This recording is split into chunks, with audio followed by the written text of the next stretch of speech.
सदगुरु भगवान की जय। सत्संग जी, अभी पिछले दिनों लखनऊ से जुड़ी आपके साथ और अपने विचारों में, अपने शब्द में एक सुंदर सी रचना बाबा जी की जो भजन माला में भी है कि गुरुदेव मेरे दाता मुझको ऐसा वर दो, सेवा सुमिरन सत्संग झोली में मेरी भर भर। बड़ी उत्तम मांग है, इससे अच्छा और क्या मांगा जा सकता है। पहले तो मांगना नहीं चाहिए, कदाचित मांगना भी पड़े तो अच्छा मांगना चाहिए। बाबा जी कबीर को कहते हैं कि मांगन मर्द सनाम है, मत कोई मांगे भीख और मांगन से मरियो भलो, और ये सदगुरु की सीख। हमें मांगना नहीं है, लेकिन अगर मांगना पड़ जाए तो मांगे क्या। नानक जी कहते हैं अगर मांगना ही है तो कहते हैं मांगन मांगन मांगन मीठा, मांगन मांगन मांगन मीठा और हरि जस गुरु से मांगना। अगर मांगना है तो क्या मांगो, अच्छा मांगो, भगवान से गुरु से अपने क्या मांगो, हर जस कि आप भगवान की कथाएं प्रदान करें, भगवान का गुणगान करें, भगवान की चर्चा करें, ये मांगना। हमारे यहाँ एक भाई बटोरी में मुस्लिम भाई थे, नाम नहीं याद आ रहा, उन्होंने बड़ी सुंदर बात लिखी अपनी संग्रह में थे कि या खुदा तेरे कर्मों का कोई शुमार नहीं, गौर से देखा तो कोई मुझ सकनहदार नहीं। मैं भीख मांगता हूँ कि हुक्मकार बन सकूं, और तू जिस तरह से खुश हो वही काम कर सकूं। गुरुवत की लय पर चलूं तो शक्ति है हजूर, चरणों की धूल लेके भव को पार कर सकूं। चरणों की धूल लेके भव को पार कर सकूं। मैं भीख मांगता हूँ, काहे भीख मांग रहे हैं कि हुक्मकार बन सकूं। हुक्मकार रहते, हुक्मकार का मतलब क्या होता है? हुक्म का होता है मतलब आदेश। हुक्मकार बन सकूं, तुम जो आदेश दे दो, जो हुक्म करो, मैं आपका हुक्म बजाना, मैं ये भीख मांगता हूँ। तो ये मामला बड़ा बड़ा है यहाँ पर। अगर कहीं कोई तुम्हारे भी लाभ का वचन है, हुक्म कहता है, तो अपनी मर्जी को तत्काल लगा देते हैं, तुरंत लगाएंगे। एक पर भी ना इधर से न उधर, तत्काल वो मर्जी लग जाएगी। बस वहीं पर तो हमारा जितनी हमारी साधना है, जो गुरु कृपा है, उससे वंचित रह जाती है। इस पद में बाबा जी ने लिखा कि गुरुदेव मेरे दाता मुझको ऐसा वर दो, सेवा सुमिरन और सत्संग झोली में मेरी भर दो। सेवा करना बड़ी कठिन बात है, बल्कि टीम की सेवा तो बहुत ही कठिन बनाई गई। माता पिता और गुरु अपनी की, इन तीनों की सेवा कठिन है। रामायण में गोस्वामी जी लिखते हैं कि सबसे सेवक धर्म कठोरा, सेवक का धर्म बड़ा कठोर धर्म है, इसे कोई पालन कर ले तो जानते हो हनुमान जी महाराज में कोई दूसरी साधना नहीं है। हनुमान जी महाराज में एक ही साधना है, तो वो क्या है? सेवा का अविरल भाव। वो सेवा का अविरल भाव जिसमें कहीं पर भी किंचित मात्र भी रुकावट नहीं है। और शास्त्र जी एक प्रसंग देखें, जिस समय हनुमान जी सीता का पता लगाने के लिए जा रहे हैं, बड़ी ऊंची उड़ान है, बड़ी लंबी उड़ान है। वो उड़ान आसान उड़ान नहीं है, वो उड़ान ऐसी है 100 योजन की उड़ान है। 100 योजन 1200 किलोमीटर, एक योजन का मतलब 4 कोस, और 4 कोस का मतलब 12 किलोमीटर। अब 100 योजन को लागना है। हनुमान जी महाराज ने अपनी छलांग लगाई, उड़े तो पवन देव के एक कार पवन देव का मैदान पर्वत के ऊपर है। कथा आती है कि एक बार इंद्र ने प्रतिज्ञा करी, ये जो पर्वत है पहले उल्टे थे, आज भी बढ़ते गिरते बढ़ते रहते पर्वत। पर्वत उल्टे जहां भी जाते तो बड़ा सा स्थान घेर लेते। इंद्र को राज आया, इंद्र ने क्या किया? निश्चय किया कि सारे पर्वतों के ऊपर को काट देंगे, और इनके पर काट देंगे तो उड़ने नहीं पाएंगे। तो ये मार्ग में वायुमार्ग में भी स्थान घेरते हैं और पृथ्वी पर भी स्थान घेरते हैं। इसलिए प्रतिज्ञा करी और उड़ने वाले पर्वतों के ऊपर काट देंगे। मैनाक पर्वत बहुत विशाल था, मैनाक की गति बड़ी मंद थी। तो मैनाक ने पवन देव को याद किया और पवन देव से प्रार्थना करी कि पवन देव हमारे पर कटने से बचे, आप ऐसा उद्यम करो, ऐसा पुरुषार्थ करो, ऐसा कर्म करो, इससे हमारे पर कटने से बच जाएंगे। तो कहा भाई क्या करें, बताओ तो सही, करिए यही छिपा दो। अब इतना विशाल पर्वत छूटेगा कहां? इतनी बड़ी जगह चाहिए। तो कहा भाई सागर तो अथाह है, हमें तो यहाँ से उड़ाओ, वैसे जा सकते हैं, गली बड़ी बंद है और तब तक दृष्टि रहेगी की पड़ेगी, तुम्हारे पर काट रहेंगे।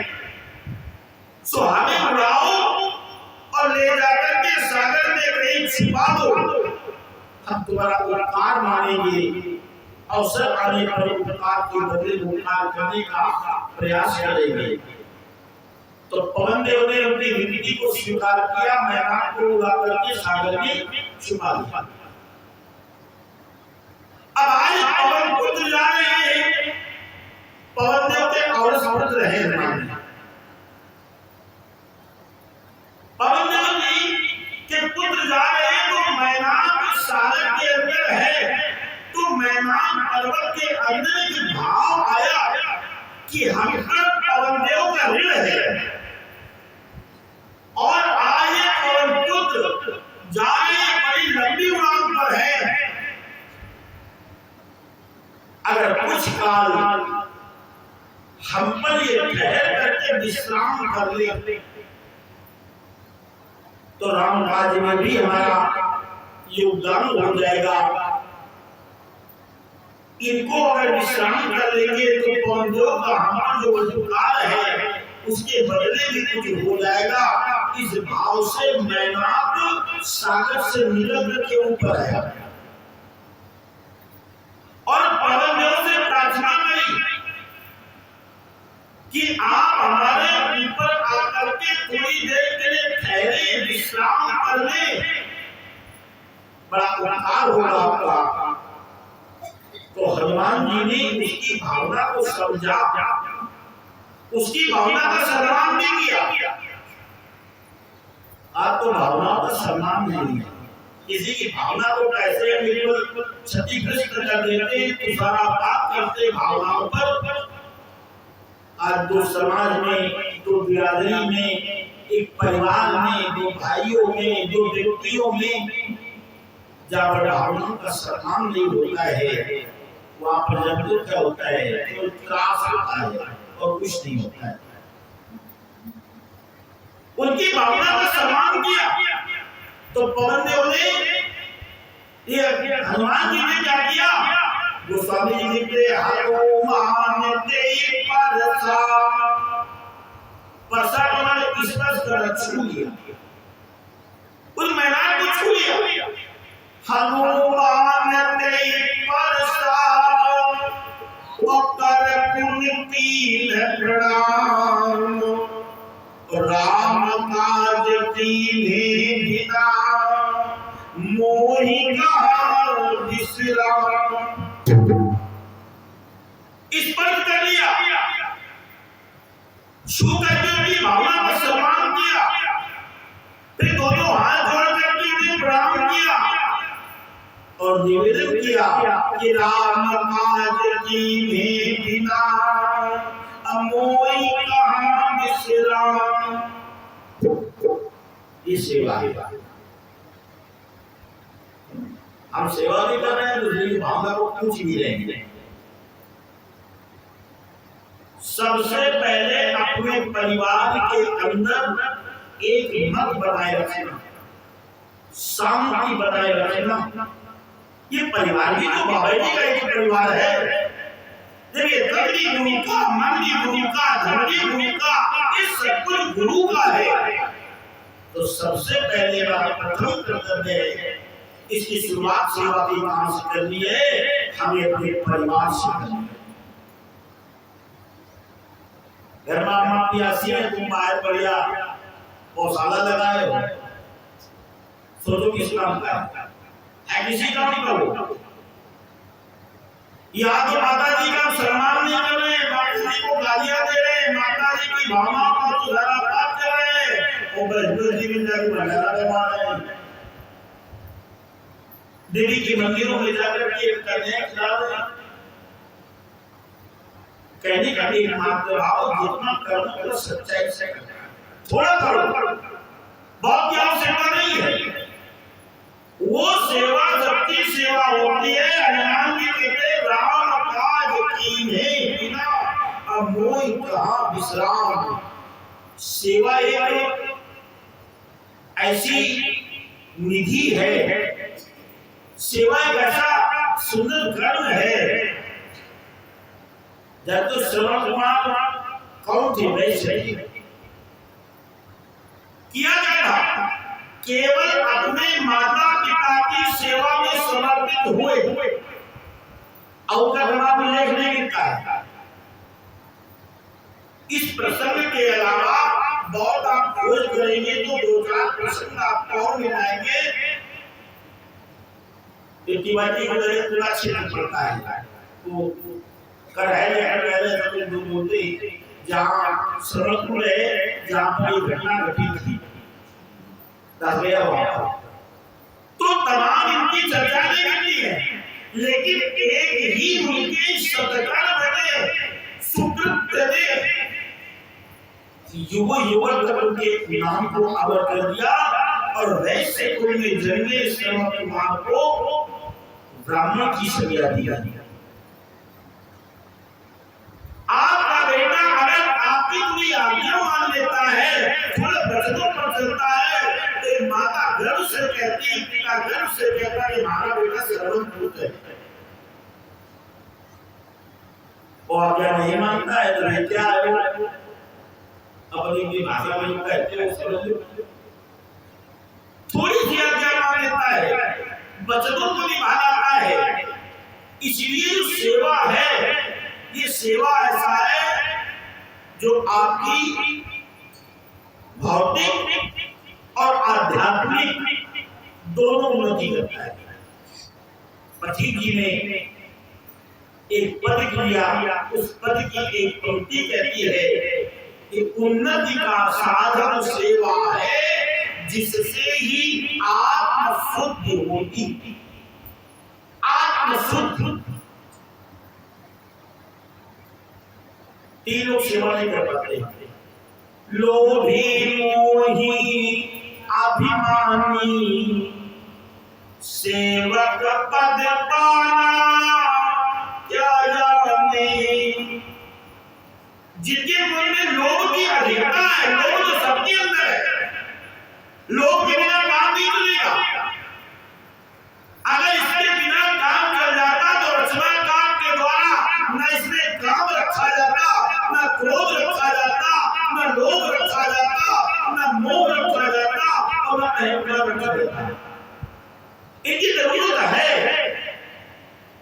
लेकिन इनकी संतुलित मात्रा कितना क्या चाहिए। जिसके तो लोभ की अधिकता है वो सेवा नहीं कर सकता है।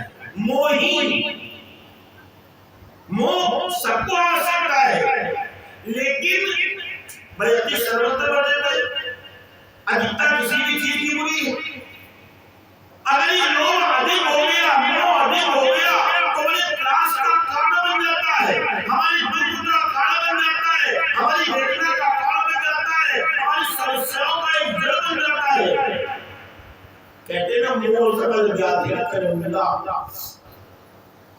तो आवश्यकता है जिसमें लोभ की अधिकता है, मोह की अधिकता है और अभिमान भी है।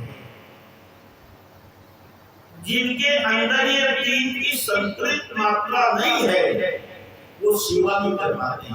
वो करते तो बहुत है, लेकिन तमाम किया कराया तो नष्ट कर लेते हैं। बड़ा पुरुषार्थ करो, बड़ा पुरुषार्थ करो, बड़ा पुरुषार्थ करो, जाओ अपनी गाय के लिए चारा काट करके ले आओ, गौ को स्नान करा दो, गौ को चारा खिला दो, सब कुछ कर लो, गौ को दूध भी दो, एक बाल्टी में दूध भी मिल जाए, लेकिन आपकी थोड़ी सी असावधानी से थोड़ी सी खटाई पड़ेगी। तो इतना किया गया पुरुषार्थ, वो अमृत दूध वो फट गया, नष्ट हो गया, आगे किसी काम का नहीं रहा।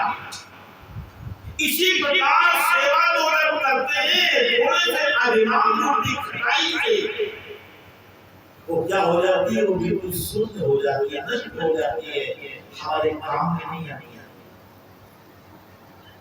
इसलिए पद्धति कहते हैं उन्नति का साधन सेवा है, जिससे ही आत्म शुद्धि होती। पर लोभी मोही अभिमानी सेवक पद पाना क्या जाने। सेवा के ऐसे अनेक, देखिए एक प्रसंग आता है, नाम समझ में नहीं आ रहा है। एक बार गुरुदेव ने एक वचन कर दिया कि देख बेटा, तेरे माता पिता में पहले की परंपरा क्या थी, बालक अपने शरीर के कर्मों को स्वयं करना प्रारंभ कर देता था। जैसे माता पर निर्भर रहता है, पिता पर निर्भर रहता है, और जब माता पिता पर जीव कर्मों के लिए माता पिता पर निर्भर रहता है, तो वो स्वयं अगर उसकी कर्मों को करने लगता है, करने के योग्य हो जाता है, तो माता पिता क्या करते थे, उस बच्चे को गुरुकुल में डाल देते थे।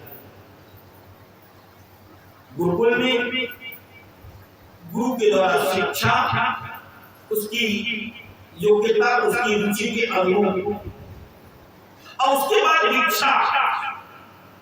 शिक्षा से क्या होगा, वो संसार में बड़े व्यापार व्यवहार करेगा और अपना ये शरीर है, इस शरीर जिस परिवार से जुड़ा है या जो इससे परिवार जुड़ने वाला है, उस शिक्षा के माध्यम से उस सबकी पूर्ति होती है।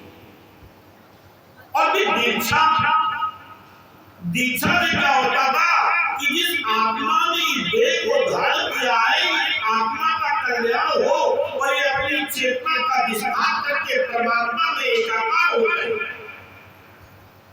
गुरुकुल में इस प्रकार की शिक्षा और दीक्षा होती है। बालक समय समय बड़ा गुरुकुल में गया, गुरुओं से शिक्षा भी प्राप्त करी और दीक्षा भी प्राप्त करी। 25 वर्ष की आयु तक ब्रह्मचर्य व्रत का पालन करना होता था। तदुपरांत माता पिता आते थे, माता पिता आकर के बच्चे को ले जाते थे। थोड़े संस्कारों में जो संस्कार है, पारिवारिक संस्कार, वो संस्कार करके उसका परिवार बसा देते थे। और 25 वर्ष से 50 वर्ष की आयु तक वो गृहस्थ धर्म का पालन करता था। सदानु पत्नी करता था, अपना व्यापार करता था, भवन इत्यादि बनाता था। और 50 से 75 वर्ष की जो आयु हो गई थी, वो वानप्रस्थ पति पत्नी परिवार में रह करके, संयम से रह करके अपनी संतानों को, पुत्रों को, पौत्रों को ज्ञान की शिक्षा देते थे। जो भी उनके साथ परिचित होते थे और वो स्वयं 75 वर्ष की आयु पूर्ण हो जाती थी तो संन्यास धारण कर लेते थे, जाते थे, प्रचार करते थे, जंगलों में जाते थे, बस्तियों में जाते थे, ज्ञान का प्रचार, और इस प्रकार का जीवन होता था। तो जब उस बच्चे की विवाह के योग्य उम्र हो गई, 25 वर्ष की आयु पूर्ण होने को आई, तो उसके माता पिता आए और गुरुदेव से प्रार्थना करी कि गुरुदेव आप कृपा करें, आप आज्ञा करें तो आपके शिष्य का हम पारिवारिक संस्कार कर दें।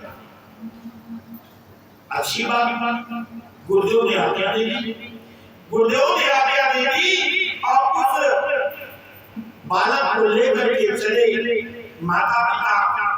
गुरुदेव को जब नमस्कार करके चलने लगा, कहा गुरुदेव आपसे जरूर जाने का मन नहीं है, फिर भी हमारे लिए कोई आदेश?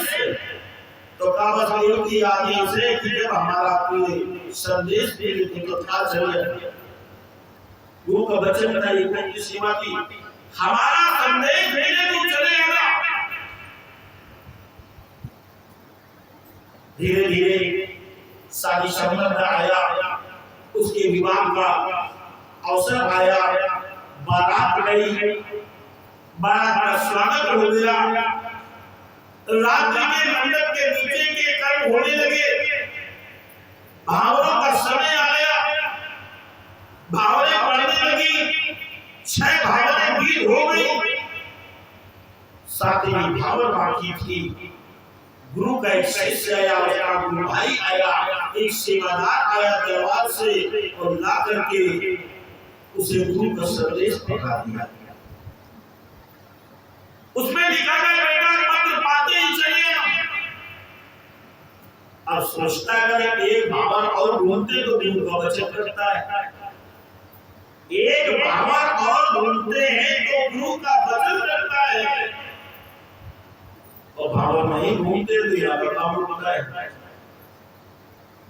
सोच लो अपन काम कितना काम तुम्हारे घर में बाढ़ हो है, सत्संग जाना है, सेवा करनी है, कुछ भी करना है, कभी कभी तो ऐसा अवसर आता है हमारे सामने तो गाड़ी का काम हमारे सामने तो गाड़ी पर बांधे भी होते हैं।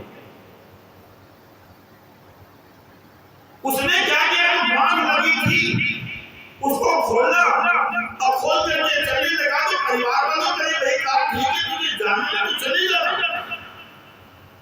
अरे तेरा विवाह संपन्न हो जाए तब चले जाना। अरे कहा गुरु का वचन कर जाएगा, कहा नहीं हम जा रहे हैं, हमारे गुरु का वचन कर देगा। अरे लोगों ने कहा परिवार में कहा ठीक है तो गुरु का सिर से मानते तो ना ज्यादा रुक, हम लोग विवाह तेरा हो गया है मत तू चलेगा, एक भाव और घूम ले फिर तू चलेगा, फिर मैं विदा करा करके लोगों को ले आऊंगा। कहना अगर भाव घूम तो बचने कर जाएगा, इसमें लिखा है पर पाते ही चाहिए। शासक जी बहुत लोगों ने समझाया, आचार्यों ने समझाया, परिजनों ने समझाया, संबंधियों ने समझाया, लेकिन वो गुरु का भक्त तत्काल वहां से चल दिया। ये सच्ची घटना है, कोई काल्पनिक कथा में सुना गया आपको। गुरु के सामने कथा है, वो तत्काल चल दिया। अब वो चला जा रहा है, अपने मार्ग में बढ़ता जा रहा है, बढ़ता जा रहा है। भोर हो गई, भोर से धीरे धीरे दिन बीता, शाम हो गई, गुरुद्वार की ओर चलता चला जा रहा है।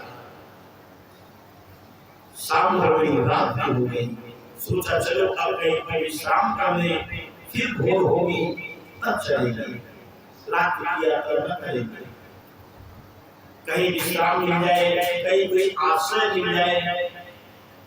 अचानक उसके कानों में शब्द पड़े। शब्द का बड़ा प्रभाव होता है। तो शब्द का जैसे महाभारत में आती है, वो शब्द इसको सुनने के लिए मगर बैठे हो, वो शब्द है इसको पा करके आज यहाँ पर हम लोग एक सूत्र में जुड़े हैं। वो शब्द ही है जो दो दलों में विवाद करा देता है, वो शब्द ही है जो दलों में संबंध बना देता है, वो शब्द ही है जो आपके अंदर प्रेम पैदा कर देता है, वो शब्द ही है जो आपके अंदर उत्तेजना पैदा कर देता है। एक शब्द कानों में पड़ा, और जब शब्द कानों में पड़ा तो कदम उसी ओर बढ़ने लगे। कहीं से घुंघरूओं की, तबले की, हारमोनियम की आवाज आ रही थी। वो नचा करके भी कदम उसी ओर जा रहे थे, इधर से शब्द आ रहा था। वो शब्द का प्रभाव जब बढ़ते बढ़ते एक बस्ती में पहुंचा, एक गांव के किनारे, और जब गया देखा कहीं तो वेश्या का कोठा है। इतने उच्च कोटि का साधक, गुरु का इतना वचन मानने वाला, उसके पति ने वास्ता में जन्म ले लिया, उसको रूप की लालायता बढ़ गई। गुरुदेव को लगा कि अपनी साधना में कितना सच्चा है, गुरु की सेवा के मार्ग में जा रहा है, फिर भी इसके मार्ग में बाधा उत्पन्न हो रही है। तो गुरुदेव ने सोचा इसकी निरीक्षा करनी चाहिए। एक चौकीदार का रूप बनाया, खूब लंबा चौड़ा शरीर, बड़ी बड़ी मूछें, बड़ी बड़ी आंखें, एक लाठी लेकर के वही पर जाकर के गुरुदेव बैठ गए जहां पर उस जड़े का सीढ़ी लगी थी, जीना लगा था, ऊपर वेश्या का कोठा था जहां से आवाज आ रही थी। और जो ही वो जाने लगा, जहां तक अभी ऊपर कमरा भरा है, उसके कदम ठिठक के रुक गया। सोचता रहा कि थोड़ी देर बाद इंतजार करने फिर जाएंगे, हम तो गुरु दरबार जा ही रहे हैं, हमें तो वहां जाना है, रात में वहां बीत जाएगी तो बहुत अच्छा हो जाएगा, हमें थोड़ा आनंद हो जाएगा, थोड़ा मन हमारा जो बचल रहा है वो पुलकित हो जाएगा।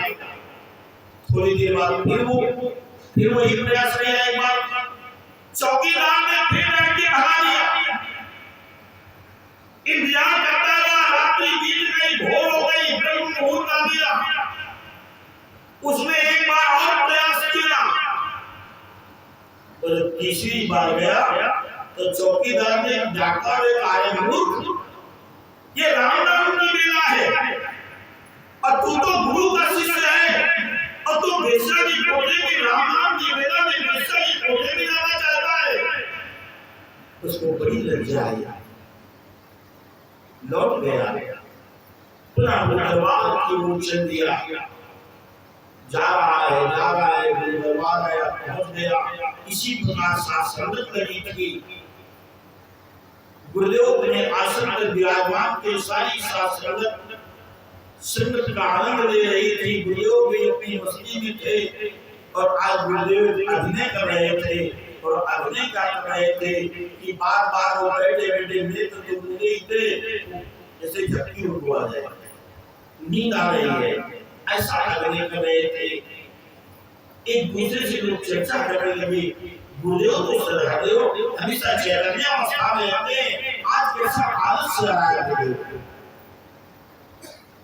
ये चर्चा का विषय बन गया। दो चार लोग करीबी लोग थे, एक दूसरे थे जो बहुत ही करीबी थे, वो गुरुदेव के पास जाकर के काम में धीरे से बोले, बाबा जी आपको नींद आ रही है, आप बोल रहे हैं, लोग कुछ सोच रहे हैं, क्या बात है आप जगह जाओ से पूछो। उसी का नाम लिया कि जाओ उससे पूछो, हमें क्यों आ रहे उससे पूछो। तो व्यक्ति ने जाकर उससे पूछा, भाई किसी चीज से तो भैया बाबा जी को नींद आया रही है, तो अब ये हमको नहीं पता। गुरुदेव जिलाए मूर्ख, तू कहता मुझे नहीं मालूम। अरे तेरी रक्षा के लिए मैं चौकी बाहर बैठा रहा, तू चौकी बाहर के रूप में पहचाना नहीं। मैं तेरी सुरक्षा कर रहा, इतनी हो तुमों की साधना, इतना मेरा हो तुमों की सेवा, और उसके बाद भी तू कहाँ जा रहा था? काम के मारे में जा रहा था, प्रवृत्त हो रहा था उस वासना की ओर, उस रजोगुण की ओर। तो मैंने तेरी रक्षा की चौकीदार कर दिया। तुम्हारा त्याग होता है, गुरुदेव का भी त्याग होता है। सद्गुरु चरण शरण एक पैदा गाय चली तो सद्गुरु को भी पैदा आगे हो लेते हैं। पैदा का मतलब होता है कदम। अगर तुम गुरु की सेवा में गुरु के चरणों की ओर एक कदम बढ़ते हो तो सद्गुरु सैकड़ों कदम चलने के तुम्हें उठा लेता है। अभी इसको देखो तो करो तो सच्चाई से, अभी तो स्वार्थ से लिपटे हुए हैं, हमारा एक एक कर्म के स्वार्थ होगा। सद्गुरुदास जी कहते हैं, सद्गुरु चरण शरण चली जाए सिद्ध, सद्गुरु चरण शरण चली जाए सिद्ध, तो चरण शरण ताकि जल जली आवे। सद्गुरु आज्ञा सत्य सत्य करवाए सिद्ध, तो आज्ञा साथी संसार ही सरल ही। सद्गुरु सेवा भाव प्राण पूजा करे सिद्ध, तो सरल निधान अग्रभाव निभ ही। और सद्गुरु शिखिया भिखिया हृदय प्रवेश दाद, ताकि सीख सुनत परम पद पावे। सद्गुरु चरण शरण चल जाए सिद्ध। अगर जो शिष्य सद्गुरु की चरण शरण के तहत चला जाता है तो सारा संसार उसकी चरण शरण में चला जाता है। बाबा धीर सिंह जी बाबा मेहता सिंह के चरणों में न गए होते, अपने आप को अर्पित न किया होता, समर्पित न किया होता, तो संभवतः आज बाबा जी का नाम न मिले। कौन जानता कितने बड़े बड़े धनी हो गए, कितने कितने बड़े बड़े व्यापारी हो गए, कितने बड़े बड़े विद्वान हो गए।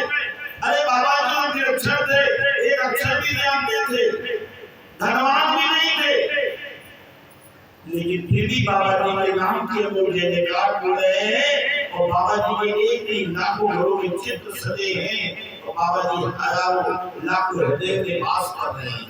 एक छवि बनी बनी, क्योंकि अपने सद्गुरु के चरण शरण में गए। सद्गुरु चरण शरण चल जाए सिद्ध। अभी तो गए कहाँ है? अभी वो भाव का बना है।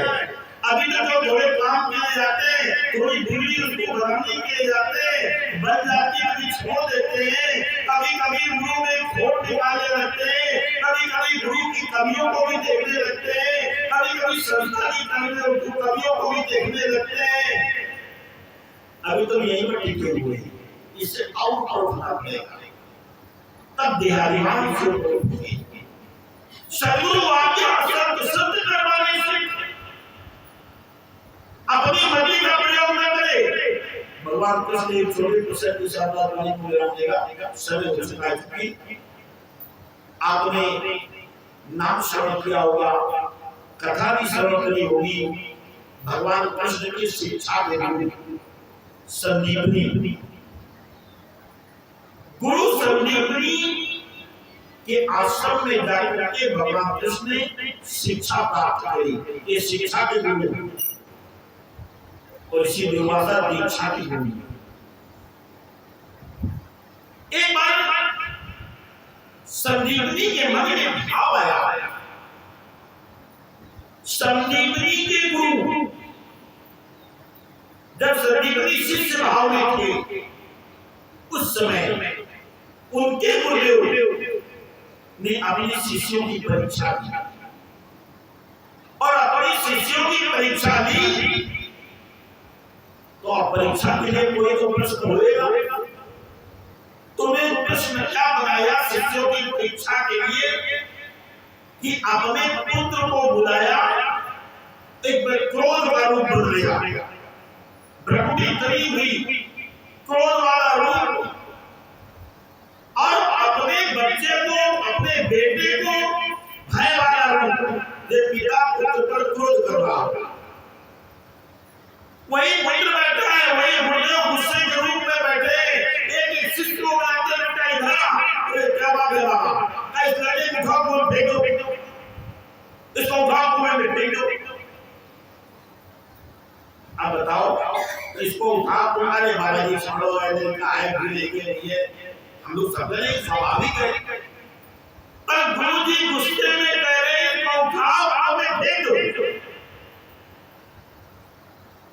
एक एक करके तमाम शिष्य आए, लेकिन किसी ने गुरु की वाणी का पालन नहीं किया, बल्कि उन्हें उपदेश दिया, समझाया, अरे बाबा जी छोड़ो देना है, क्षमा करो, हम आपके आगे बढ़े, हम क्षमा मांग रहे हैं, सब बात से आ जाती है। लेकिन संदीपनी की बारी आई, संदीपनी से कहा गुरुदेव जी बेटा संदीपनी, बोले हाँ बाबा, कल लड़की को उठाओ पूरे फेंक दो, उन्हें उठाया और फेंक दिया। ये नहीं पूरा काय भगवान का मंदिर में जीत जाएगा। तो आशीर्वाद दिया, दीक्षा का अंत होता तो दीक्षांत सवाल होता है, दीक्षा का अंत हुआ और जब चले तो कहा प्रणाम किया, जा बेटा मैं तुझे आशीर्वाद देता हूँ, तुझे वैष्णव का तुमने जोते करके पालन किया है, मैं तुझे एक आशीर्वाद देता हूँ। इज्जत का नियंता, इज्जत का जो आधार है, जिसका प्राकट्य होगा, तो तेरे आश्रम में आकर के शिक्षा प्राप्त करेगा और तुझे भगवान के गुरु होने का गौरव प्राप्त होगा। सद्गुरु आज्ञा सत्य सत्य कर्माणि सिद्ध। हम खुद आज्ञा करने लगते हैं, कोई बात बता दे हमारे भले की हो, तब भी अगर ऐसी नहीं सकते बोली तो कैसा रहेगा। हाँ भैया तो ऐसे करो, फिर तुम्हें अच्छा लगे वैसे करो। ये सदगुरु की बड़ी अद्भुत लीला है। ये क्या करते हैं, कैसे करते हैं, खेल खेल में, हंसी में, गुस्से में, कैसे क्या करते हैं, इस रहस्य कोई जानता नहीं है। यही तो एक अद्भुत लीला है। शास्त्र जी तो समय पूर्ण हो गया है। जो भाव है कि गुरुदेव मेरे दाता मुझको ऐसा कर दो, सेवा सुमिरन सत्संग झोली में मेरी रास्ते में कभी सेवा नहीं मिली, लेकिन बाबा जी हमारा जबरदस्ती मार के डांट के ठोक के नीचे नीचे कराते हैं। तो उसका ये फल है कि वहाँ के सामने बैठे हैं और आनंद का जीवन जी रहे हैं, पूर्ण आनंद का जीवन जी रहे हैं। कोई त्रास नहीं है, कोई दुख नहीं है। ये तो शरीर है, तो ये तो बदले निकलने वाला है। बचपना का जवानी है, बुढ़ापा भी हो, घर में कोई पैदा भी हो, कोई मरेगा भी, समाज में तो माँ बाप दोनों होंगे, इससे कोई सरोकार नहीं।